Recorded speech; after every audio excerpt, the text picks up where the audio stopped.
Hey guys, Dan here with Max Arms with Colonel Alex Wallace from Praetorian Group, the company that builds all of our AK and RPK stuff.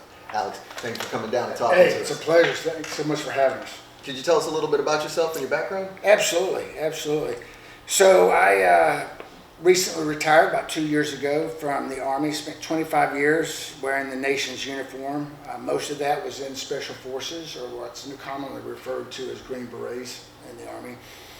And during that time, for a kid from Leeds, Alabama, I had the opportunity to travel the world, see some different places, do a lot of neat training, and get some exposure that normally wouldn't see. And with that, I've just always loved shooting and everything. So when I was retiring, it was kind of a natural transition, you know. As they say, the apple doesn't fall far from the tree, you know. So I just stayed with what I knew, and my dad and I formed Praetorian Group a little over a year ago and started manufacturing. Excellent. So can you tell me a little bit about your fascination with the AK platform? Was that something that you had picked up from your time in service, or is it something that you've always been interested in? Absolutely, yeah. No, it was definitely my time in service. You know, if you look at the International Bank and the World Health Organization that keeps statistics on firearms worldwide, the AK is the most prolific firearm on the face of the planet, bar none. And so it is seen in countries all over the world, from Asia to Europe to the African continent, and even into South America.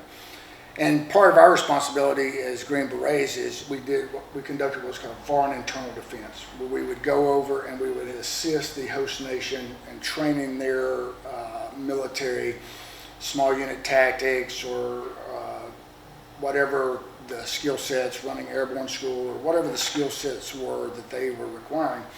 And with that, we came face to face with the AK.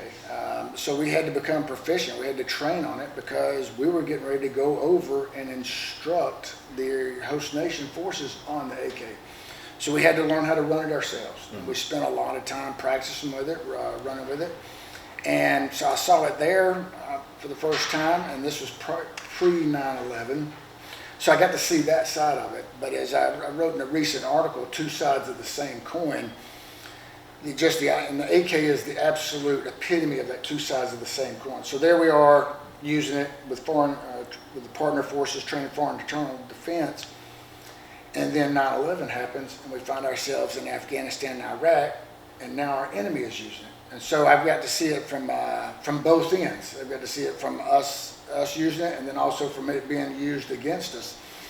And what was interesting too is that, you know, when Mikhail Kalashnikov designed this thing in 1947, this was a guy from a small village out in Siberia, had no really formal education or background in it, but he was recovering from an injury sustained during a battle in World War II, and he heard all of his fellow soldiers talking about just the unreliability of the firearm that the Soviet Union was using at the time.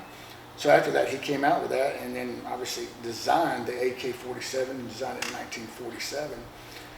So we've, as a country, we've been encountering this thing all through the Cold War. We saw this, and where it really had an impact and impacted the U.S. itself was during the Vietnam War. Early engagements, if you know the history of that, we decided to go with the M14 Rifle. So that's what we were carrying when we first entered into Vietnam.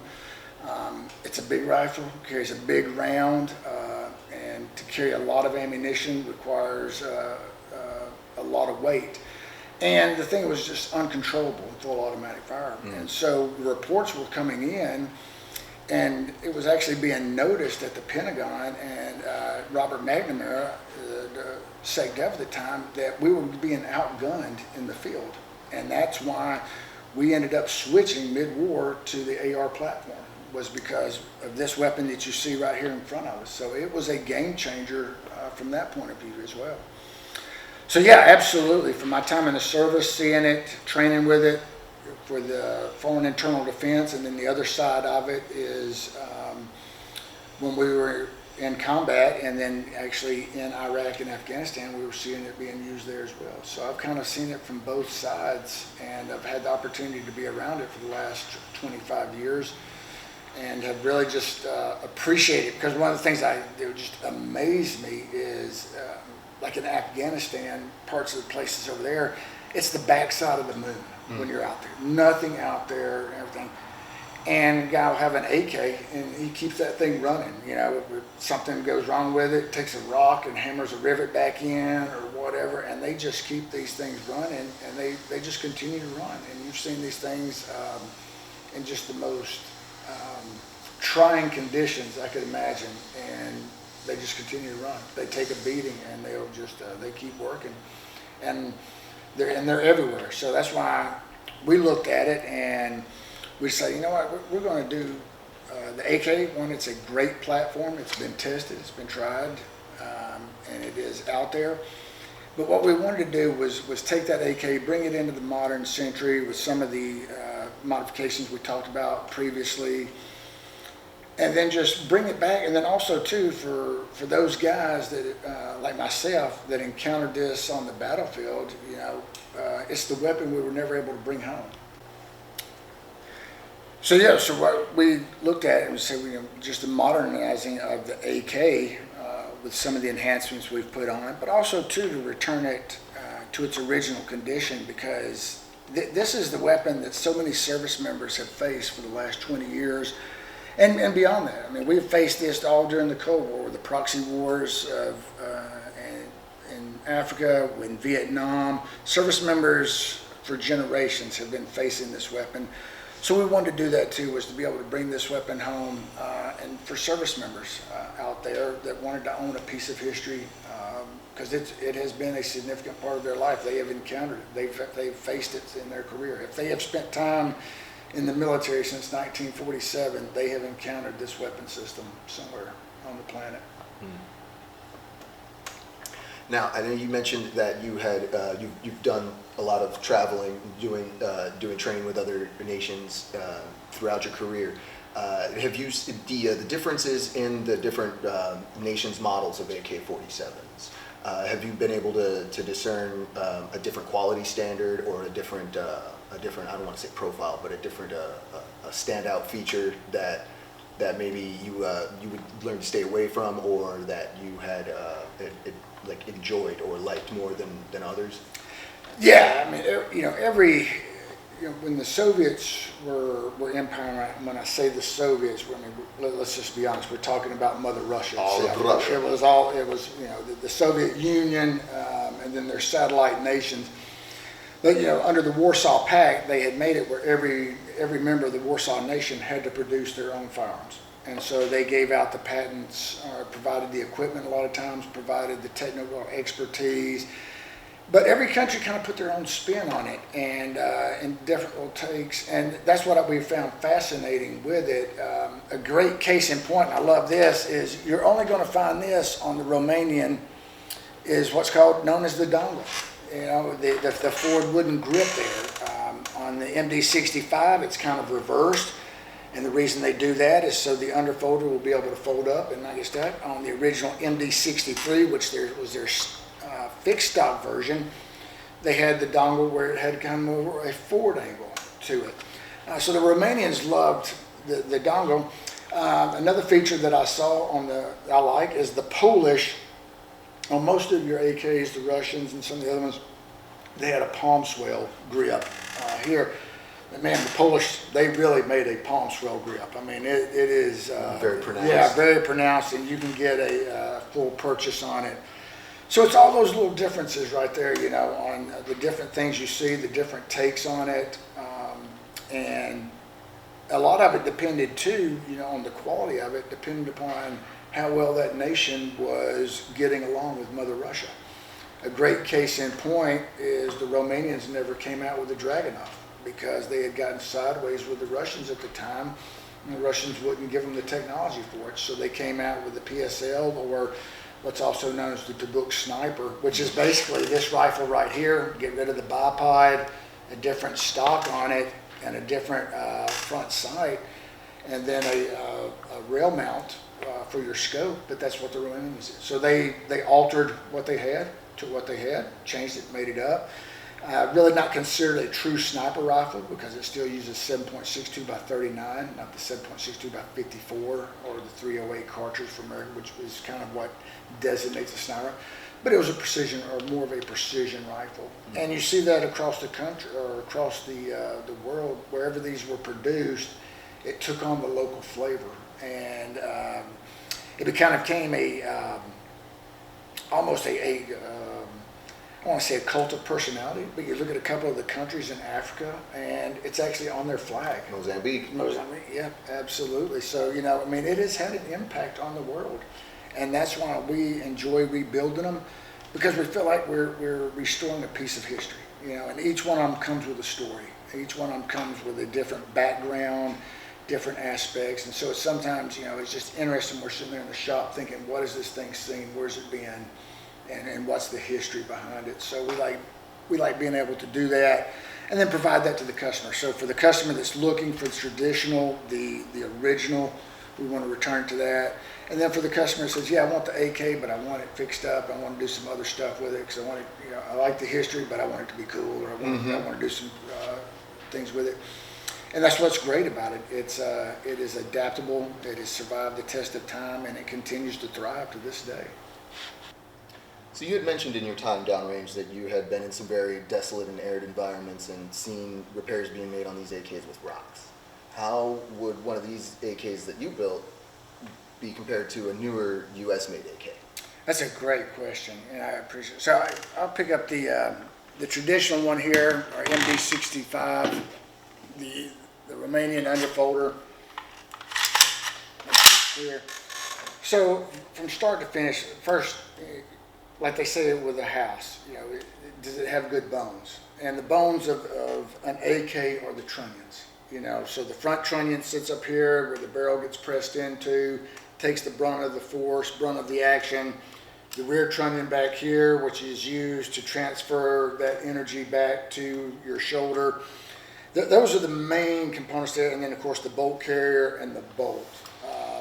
Those are the bones of the AK. And they're hammer forged, they're made out of steel, they're super thick, you know, and so they're just built like a tank. I mean, just absolutely built like a tank. It had that kind of Soviet mentality of just, you know, bigger is better, thicker is better, stronger. So you see that in the original parts. And so to start with that parts kit, it just gets, you know, it gets better from there. Because when you start with that, and like we said before, on the kits, we have a matching front trunnion, matching bolt carrier. So those parts have been wearing together for years, decades even. And so they have functioned. They have stood the test of time. They've been pressure tested. They have been tested in hot weather, cold weather, all that, and they have not failed.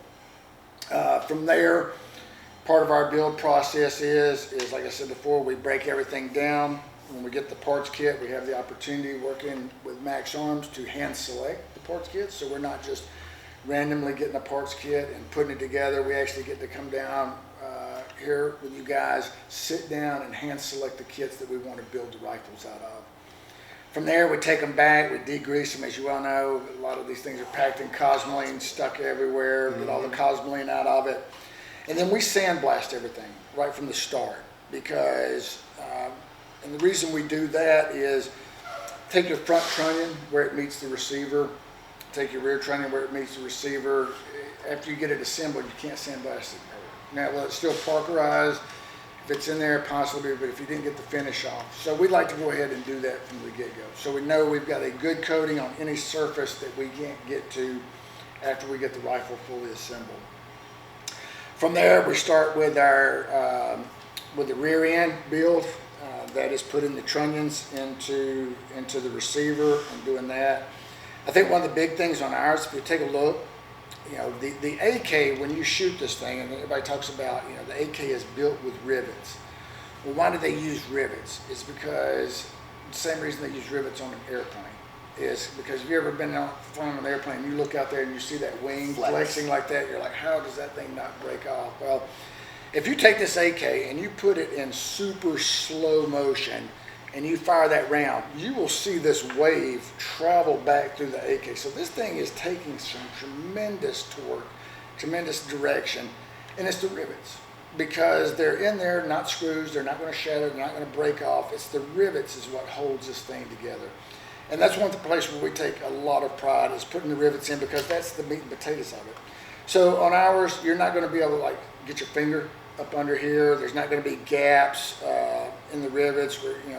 We make sure on the inside that the crush on the rivets is proper, to the proper depth, to the proper spacing and everything. So we take a lot of pride in just learned a lot about rivets, learned how to do them right, and let me tell you, we've learned how to do them wrong and spent some time drilling them out. But we spent a lot of time with that, building the back end, getting the rivets right, populating the barrel. We use a jig to populate the barrel. It puts the front trunnion, the rear sight tower, the gas block, and the front sight block on. And we use that jig because it gives us consistency.